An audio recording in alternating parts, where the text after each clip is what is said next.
A no-deal Brexit and a new strain of COVID. What could 2021 hold for jobs and investment in the UK if a trade agreement isn't reached in days? Well, for more, let's speak to Hosuk Lee Makiyama. He joins us from Stockholm. He is the Director of European Centre for International Political Economy. Thank you very much for taking the time to talk to us. Can I ask you then, so supermarkets have been warning of the double effect now, the new COVID strain and a no-deal Brexit. What conditions might we see in January if there is no deal?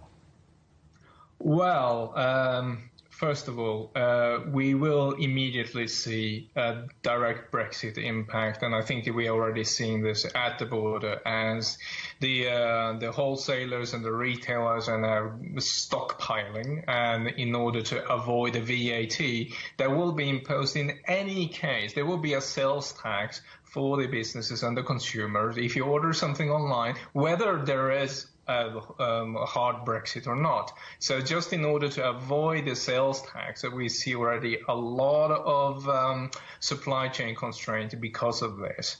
But at the same time, we also need to bear in mind that, especially for the UK government, this could be something of a silver lining, because obviously the COVID impact is going to overtake some of the Brexit considerations, meaning that a factory that is going out of business because of COVID, it will not shut twice. Some of the GDP impact can actually be hidden thanks to the COVID restrictions. Now, is fishing still the major sticking point in these negotiations?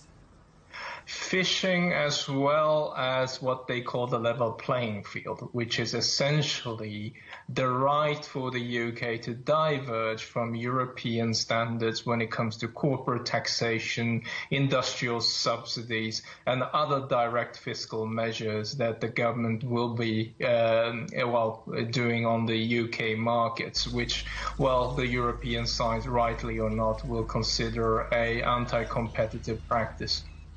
Now, there are just days left to go, and there are accusations of brinkmanship all around. What do you think can be done to save a trade deal?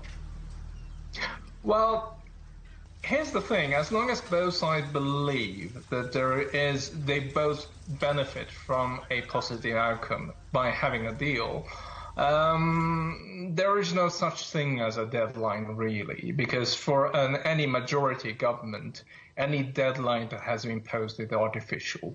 So, in other words, it is possible to go around and say, you know what, we will come to an agreement. It may take another week, it may take another month.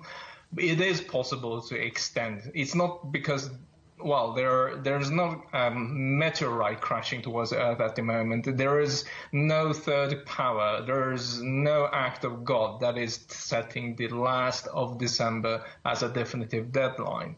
And also, we should also bear in mind that if we would snap back to the World Trade Organization terms, as we heard in the previous segment, it is fully possible that it could be actually a positive factor. Once both sides actually feel the pain of a hard Brexit, they could be forced back to the negotiation room, actually with a better understanding of what the opportunity costs are.